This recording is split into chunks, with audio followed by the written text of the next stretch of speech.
الجلاش باللحمة المفرومة تحفة يا جماعة، كبير وصغير بيحبه. تعالوا ما نشوف ازاي عملناه مقرمش من بره وطري من جوه وبالجمال والحلاوة اللي انتوا شايفينها دي واللون الجميل الخطير اللي انتوا شايفينه ده. معانا نص كيلو لحمة مفرومة، معانا بصل يجي 5 بصلات كده مفرومين، معاهم قرن شطة وقرن فلفل. معانا لفة جلاش طبعا. طماطميتين مكعبات، والتوابل ملح وفلفل وكزبرة.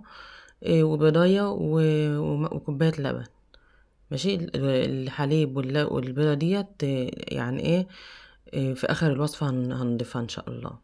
هنروح بقى كده على النار، هنجيب اي حاجة نحطها على النار وهنحط فيها سمنة. لازم النار تبقى عالية يا جماعة، ولازم تبقى يعني الحاجة اللي حطها على النار، اذا كانت مقلاية ولا طاسة ولا يعني مقلاية ولا ووك ولا حلة ايا كان، تكون سخنة والنار عالية جدا. هننزل بمعلقتين سمنة وتلات ورقتين 3 لورا. وهنزل باللحمة المفرومة كده. لازم الدنيا كده النار تبقى سخنة، يعني الوك تبقى سخنة جدا. وانزلي باللحمة كده وما تقلبيش كتير. بس حطي التوابل بتاعتك، الملح اللي اسمه ايه، الكزبرة والفلفل. ماشي. وما تحسها خدت لون من تحت كده، قلبي. ما تقعديش تقلبي فيها عمال على بطال علشان خاطر ما تنزلش ميه. هو طبعا معروف ان اللحمه المفرومه ما بتاخدش سوا يعني. في اي تكتلات بقى كده فكيها بالمعلقه بتاعتك وظبطي الدنيا. وخلاص بقى احنا بنعمل كده وبنقوم نازلين بقى بالبصل اللي ضاربينه في الكبه مع قرن شطه وقرن فلفل رومي.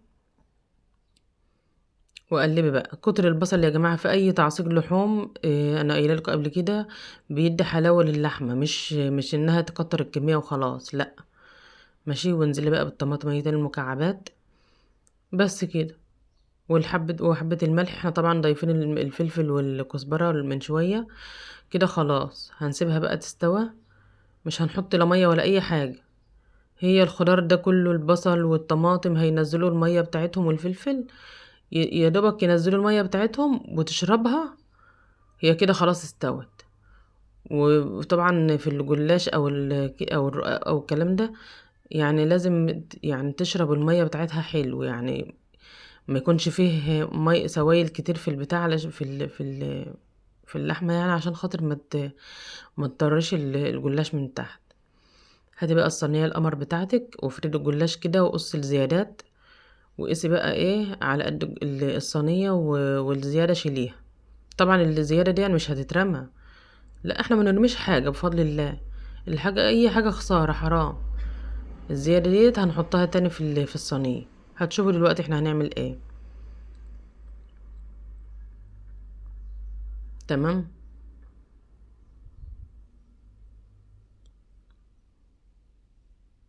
بس كده انا بحب يا جماعه اعمل الجلاش يعني باللحمه المفرومه اكتر من الرقاق.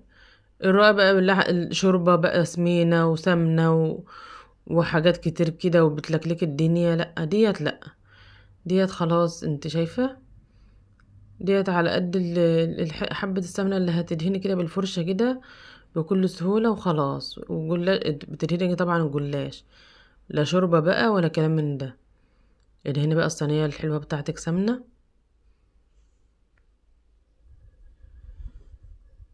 طبعا كلنا عارفين ان الجلاش علشان يورق لازم ندهن ما بين كل طبقة وطبقة، يعني ايه، يجي معلقة سمنة كده.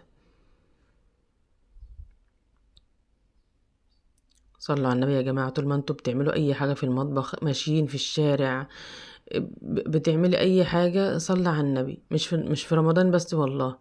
صلوا على النبي دايما في حياتكم كلها، هتلاقي راحة القلب وراحة البال وكل حاجة حلوة، والستر والصحة وتيسير الأمور وتدبير الأحوال والله. فدايما طول ما انت واقفة وطول ما انت قاعدة وفي كل حاجة، اللهم صل على سيدنا محمد، اللهم صل على سيدنا محمد. النهاردة 3 رمضان يا جماعة، كل سنة وانتم طيبين ورمضان كريم، وربنا يعوده علينا دايما جميعا يا رب بالخير والبركات والصحة ماشي يا جماعة، حط بقى الايه يعني ما بين كل ورقة وورقة كده حطهم يعني ادهنوا سمنة زي ما انت شايفة كده بالظبط. انا حطيت 7 ورقات وقمت حاطة ايه، هحط بقى لسه الزوايد بتاعت يعني البواقي اللي طلعت من الجلاش في الحروف يعني اللي طلعت. مش قلت لكم مش هترمى، بس احنا هنحطها في النص كده علشان ما تبقاش باينه لا تحت ولا فوق. الزيادات دي يعني هتتحط في النص مش تحت ولا فوق يا جماعه، ركزوا،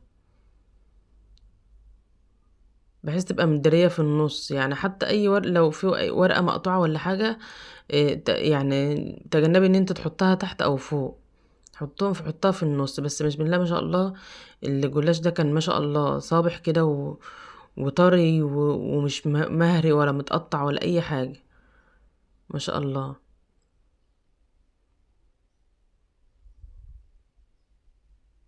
متعة يا جماعة، والله بحب انا اشتغل في الجلاش ده قوي.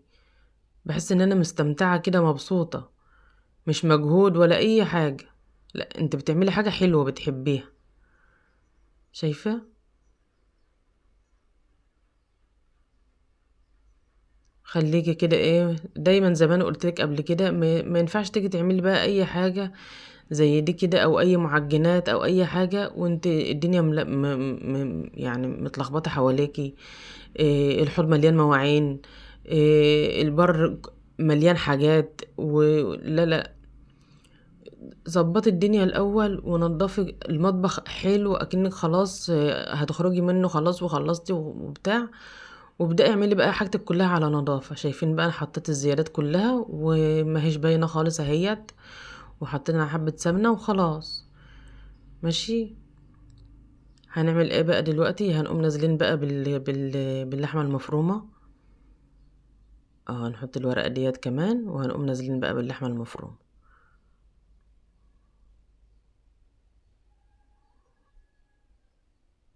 يعني حاجة مش يعني الشغل في الجلاش ده ما بيزهقش خالص، يعني انت بتستمتعي كده وانت بتعملي. كان تحفة يا جماعة والله، طعمه خطير خطير. افردي بقى كده اي ورقة لورا بقى تخلصي منها. شايفين؟ اتبقى كمان من الحشوة كتير، يعني اتبقى يعمل صينية كمان. شايفة الجمال؟ بسم الله ما شاء الله. ارجع بقى ايه، هنحط برضو بقية الجلاش ده، وبرضه هندهن ما بين كل ورقة وورقة سمنة، دهنة سمنة كده وخلاص.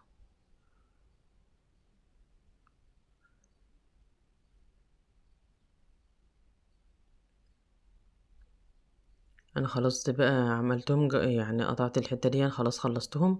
الحروف بقى كده اللي هي الباقية كده من الحروف من الجناب، يعني حاجة بسيطة جدا. إيه لمها كده بمعلقة كده بحيث ايه، إيه تبقى قافلة على اللحمة حلو، انها ما تتحرقش من الجناب وما تطلعش من الجناب. شايفة بالجمال ده؟ قطعي بقى. طبعا اخر ورقة في حطيناها ما بندهنهاش سمنة بقى. ماشي، علشان خاطر نعرف نقطع. لازم بقى تثبتي بايدك الشمال كده وتقطعي باليمين. ثبتي كده الورق. انا كده خلصت تقطيع. معانا بقى البيضة بتاعتنا، حطينا عليها ملح وفلفل، وهننزل بكوباية الحليب. ماشي، وهنسقي بقى الجمال ده كله. هنسقي الجلاش باللحمة المفرومة، هنسقيه بالبيضة على كوباية الحليب ديت، وهنسيبها قيمة ربع ساعة. ربع ساعة نص ساعة براحتك. ماشي. هتلاقيها شربت كده، هيعدي بس ربع ساعة هتلاقي شربت كده التشريبة ديت. شايفة كده؟ عدى ربع ساعة وما شاء الله. طبعا الفرن والع زي ما انتم شايفين بقى، هتطلع بالجمال ده كله. طبعا الفرن والع على يعني على شغال على نار عالية. تمام. وبنحطها في نص الفرن. هتمر كده هتلاقيها فكت كده من الجوانب، هتهزها كده هتلاقيها بتلق كده معاكي وراحت وجت خلاص، هي استوت وخدت لون من تحت ومن الجناب. ولع الشواية، مفيش دقيقتين 3 هتلاقيها خدت القمر ده. بقت زي القمر كده. شايفين مقرمشة من بره طرية وجوسي من جوه. تحفة يا جماعة، خطيرة خطيرة يا جماعة. شايفين الجمال؟ بسم الله ما شاء الله. ما اشتركتوش لسه؟ معقول؟ هزعل منكم والله. انا بحبكم في الله، ويا ريت يعني عشان انا بحبكم فعايزاكم تفضلوا معايا على طول. ده تشتركوا في القناة وتفعلوا اهم حاجة زر الجرس علشان يوصلكم كل جديد. وبحبكم في الله، وكل سنة وانتم طيبين. والسلام عليكم ورحمة الله وبركاته.